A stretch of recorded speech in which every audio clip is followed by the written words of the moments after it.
David, eu não sou um tradutor praticante, exatamente, embora já tenha feito algumas traduções, algumas do inglês e uma do russo, de um escritor chamado Pelievin, um escritor russo contemporâneo, e eu vou me deter menos em aspectos técnicos de tradução, por assim dizer, e mais fazer um panorama histórico das traduções de literatura russa no Brasil.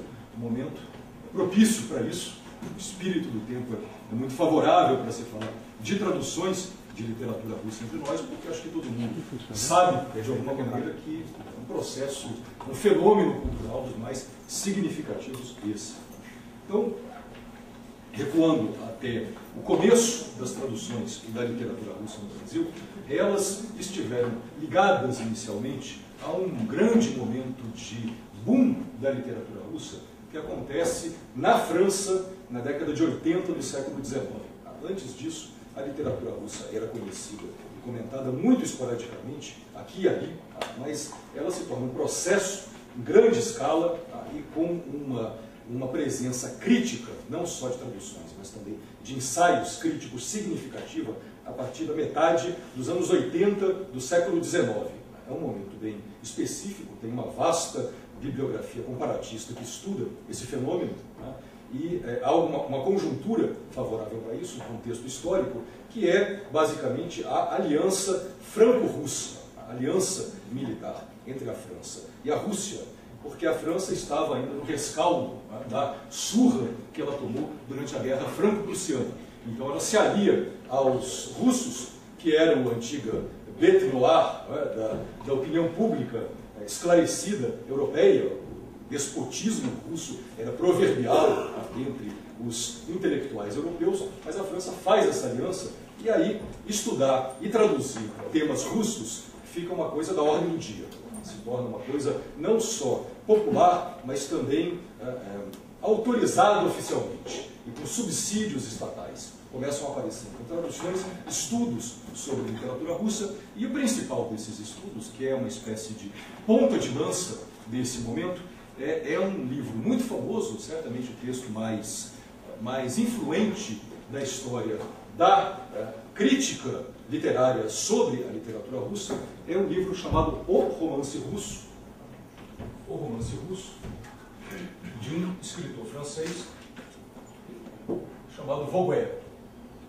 O Romance Russo. E o nome do autor é Melchior de Vogüé. É um texto de 1886, isso em forma de livro. Antes de sair publicado em livro, ele já tinha sido publicado em capítulos numa revista muito importante, que era a Revista dos Dois Mundos.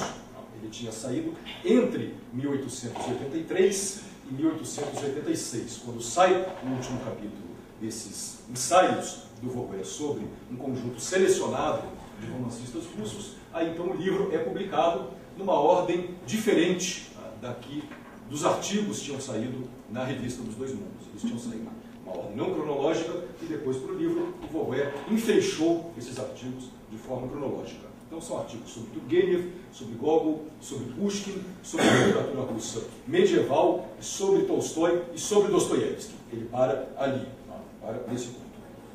Basicamente, todos os comentários críticos, ou quase todos os comentários críticos feitos depois do livro do Vogüé, eles são adaptações, variações, paráfrases, glosas do texto do Vogüé, inclusive aqui no Brasil. É o primeiro estudo monográfico sobre um escritor russo publicado no Brasil, veio apenas 2 anos depois da publicação do Vogüé, foi escrito pelo Clovis Bevilacqua, aqui é nome de praça em São Paulo, como todo mundo sabe, mas naquela altura era um jovem bacharel em Direito, egresso da Faculdade do Recife, importante faculdade de Direito do Recife.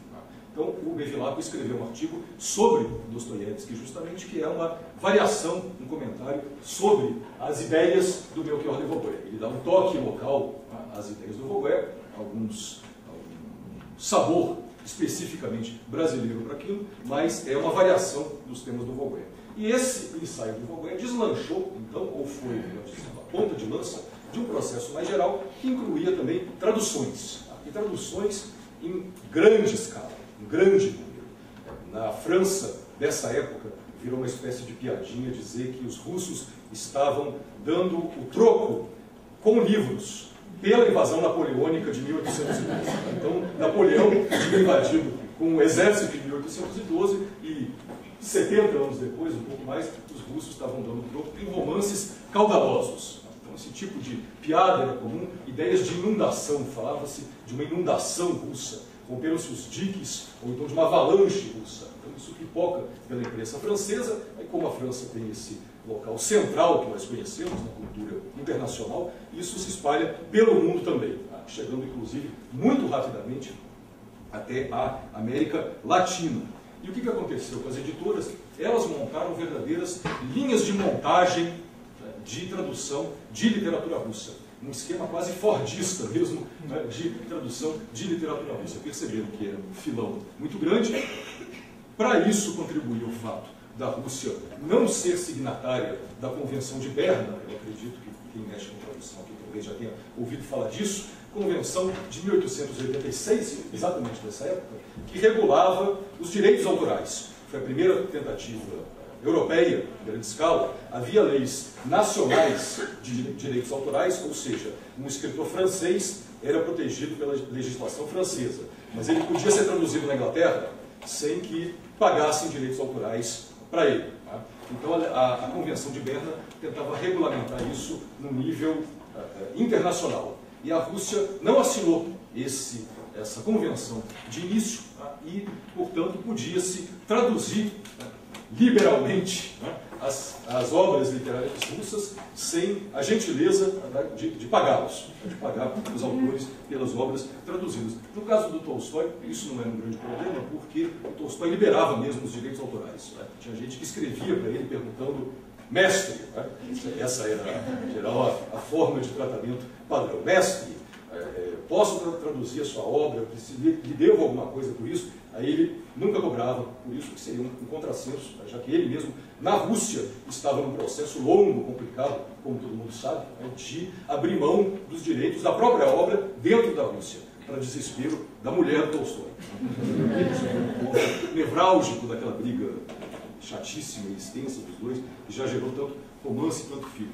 Então, a Rússia não assinava essa lei, portanto, podia se traduzir com muita fartura. Tá? E as editoras fizeram isso. Tá? Editoras como a Plon, a Hachette, elas montaram linhas de montagem compostas por gente de todo tipo, desde estudantes de slavística, tá? de países, não só como a Rússia, mas a Polônia também, tá? Estudantes de tcheco, eram regimentados para participar dessas traduções. Também russos emigrados na França eram convidados para isso. Tá? O Vauguin, ele não fez nenhuma dessas traduções, mas de alguma maneira ele dirigiu o processo. Tá? Ele era consultado pelos editores, ele, claro que tinha uma relação muito ambígua com isso, porque por um lado ficava feliz que a coisa tivesse esse elan todo. Por outro lado, na correspondência, ele manifestava algumas dúvidas sobre a velocidade dessas traduções, o ritmo frenético de traduções, que ele dizia que podia matar a galinha dos ovos de ouro. Eu falava isso pessoalmente, é melhor, talvez estejamos traduzindo demais, é necessário ter algum tipo de cuidado, de cautela, então uma relação um pouco ambígua. Ele não traduziu, mas ele prefaciou muitas dessas obras. Então, se vocês vão lá pegar uma edição de Crime e Castigo, por exemplo, dessa década, tem lá o prefácio do Melchior de Vauguin, que foi, por exemplo, o que o Lima Barreto leu. Lima Barreto tem, todos sabemos, muitos comentários sobre a literatura russa, talvez seja dos nossos escritores dessa época, o que mais tenha se manifestado em relação a ela. O Lima Barreto leu o romance russo, mas leu também prefácios do Vauguin, que ele cita em vários momentos.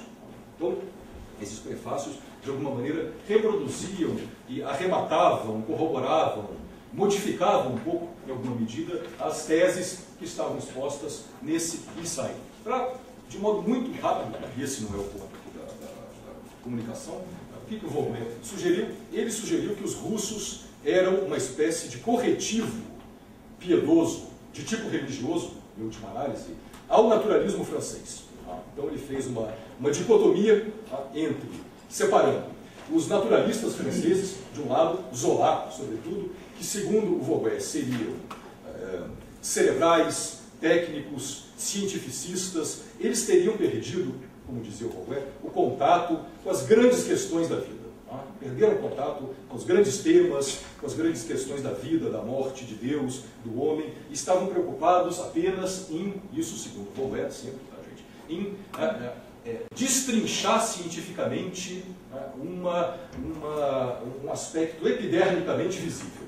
Tá? Segundo Vauquer, eles faziam isso. E os russos, por sua vez, eles iam à profundidade. Tá? Eles desciam ao âmago das grandes questões, dos grandes temas, traziam de novo o tema da alma, tá? Da cultura, com letra maiúscula, para o cenário europeu, segundo Vauquer, assolado pelo positivismo. Então, essa era a novidade dos russos. Esse argumento do Vauquer colou de uma maneira incrível, tá? Ele se espalhou feito fogo pelo mundo, e essas edições, primeiras traduções, vêm na esteira desse debate que é um debate, em última análise, sobre o naturalismo, tá? Sobre o rumo do realismo, do naturalismo, novas tendências da literatura. É aí que a literatura russa se situa nesse contexto do final do século.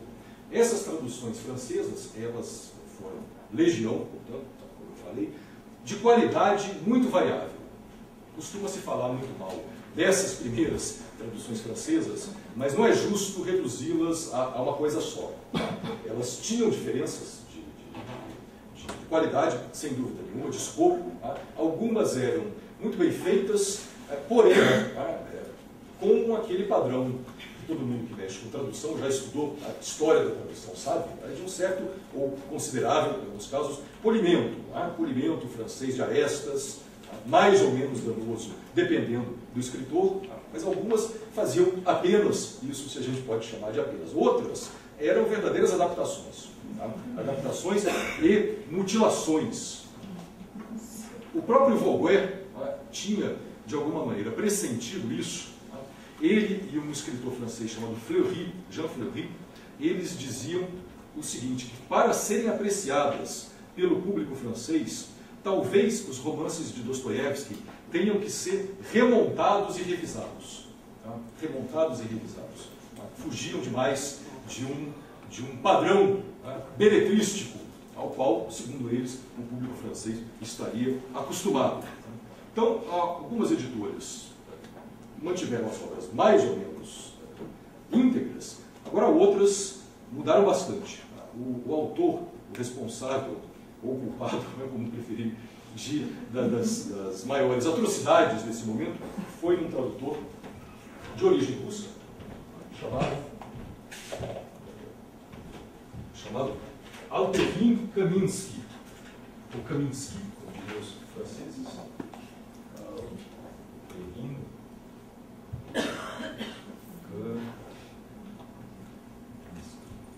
Portanto, o russo de origem, não se pode culpá-lo de não saber o idioma. Tá? Ele sabia porque era native speaker, tá? Só que ele procedeu a esse processo de desmontagem e remontagem das obras russas. Né? E o principal alvo dele foram os irmãos Karamazov, tá? Que foram divididos em várias partes, tá? E uma das partes dos irmãos Karamazov virou uma outra obra de Dostoiévski. Uma outra obra. Foi rebatizado como se fosse um outro, né, romance de Dostoiévski chamado Os Precoces. Talvez influenciado pelo Adolescente, né, o romance de Dostoiévski. Chamou de Os Precoces.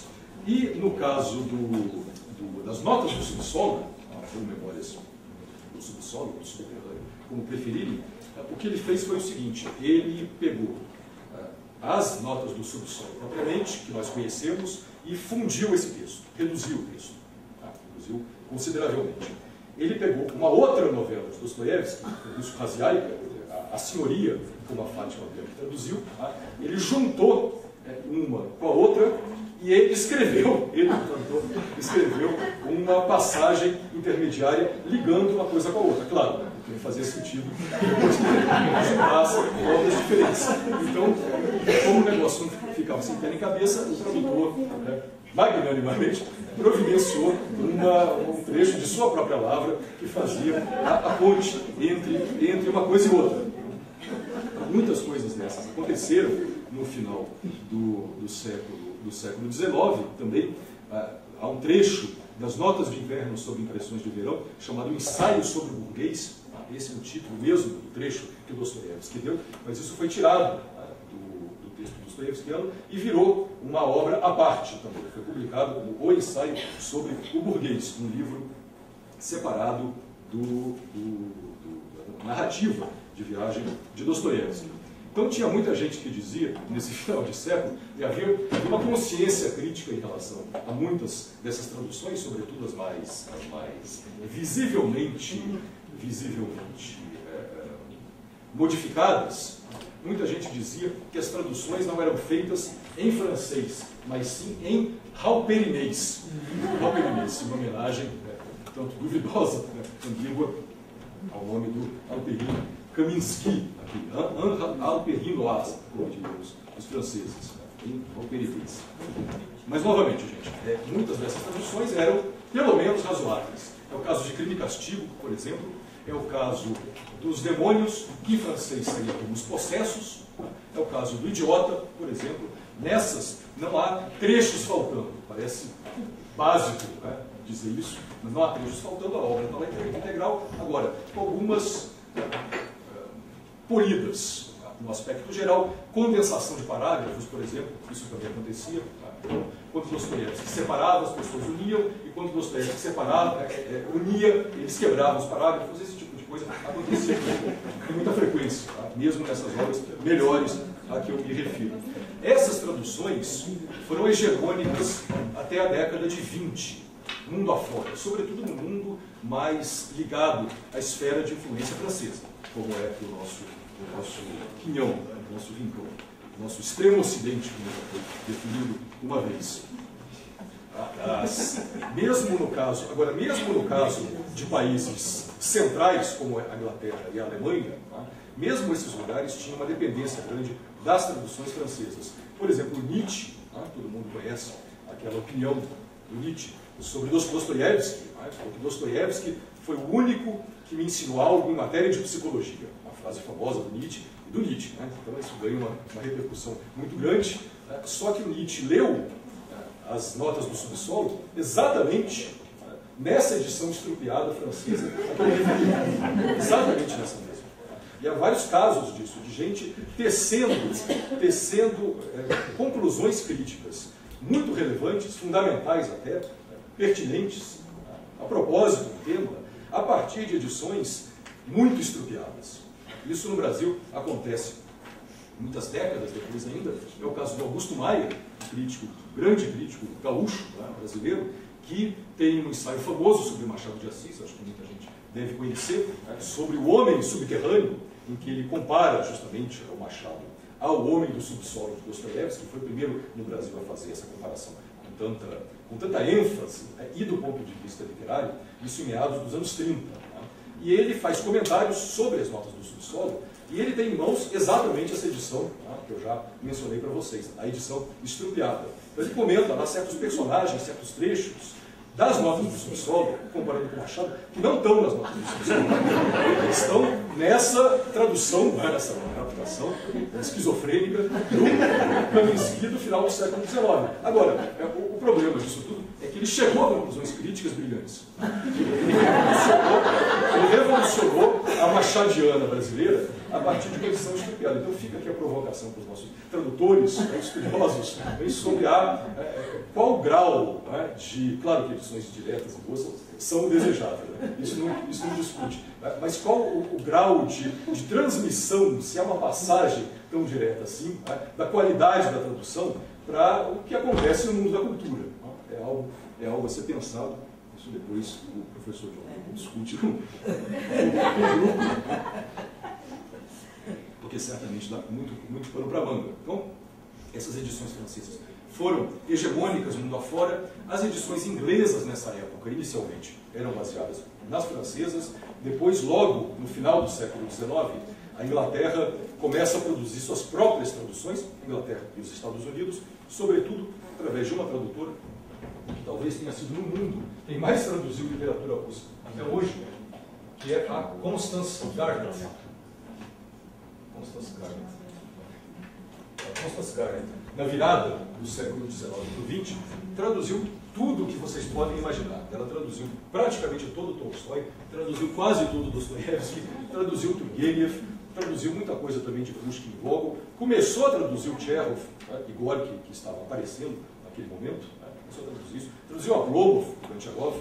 Ela, se o Rubens Figueiredo a gente acha que está traduzindo muito, a Constance Garnett fez isso 10 vezes mais no contexto do final do século XIX, sem internet, facilidades desse tipo. Então, realmente é uma heroína da tradução no mundo, talvez pouco conhecida para quem não é da área de russo. Até hoje, os livros dela são utilizados em cursos nos Estados Unidos e na Inglaterra, por exemplo, algumas das traduções, algumas revistas, porque a maioria delas tem certos pudores vitorianos, mas no geral são textos muito eficazes e legíveis. Então realmente é um nome que merece ser guardado.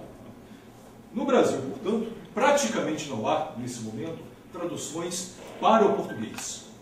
Quase não há traduções de literatura russa, edições brasileiras de literatura russa, pelo motivo muito óbvio, nossos intelectuais liam em francês. Eles liam essas edições francesas, nossa elite intelectual era para lá de francófona e francófila, então eles liam essas edições que imediatamente depois do ensaio do Vauban começam a chegar aqui, imediatamente mesmo. Já no comecinho de 87, se vocês pegarem listas de livros recebidos pelas livrarias brasileiras, vocês já encontram essas obras francesas em grande escala, em grande volume. Então eram essas traduções que estavam sendo lidas, com algumas poucas exceções. Eu tenho aqui esse handout que eu passei para vocês, infelizmente não tem para todo mundo, mas quem tiver recebido, dá uma olhadinha. O ponto 1 aqui, que são traduções antes da década de 1920. Em todos esses textos, aparentemente muitos, mas eles são artigos, são contos, são poemas, são trechos que eu tirei de revistas brasileiras variadas. Temos somente 3 traduções em livro. A gente tem uma tradução de Alma de Criança, de Dostoiévski, que vocês vão perguntar que raios de Alma de Criança é essa, que eu não conheço. Isso é a primeira parte da Nieta de Kaniasvan. Primeira parte.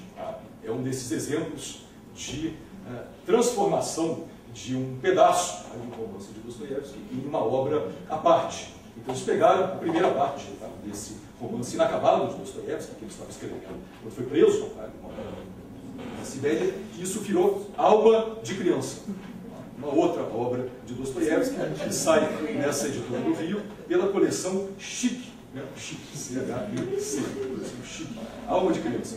Uma outra obra disponível aqui no final do século, na virada do XIX para o XX, foi essa do Merezhkovsky, que foi, para quem é do russo, o nome certamente vai soar, vai ativar alguma memória. O Merezhkovsky foi um crítico russo muito importante, um filósofo também, foi um dos teóricos do decadentismo de várias correntes de fim de século.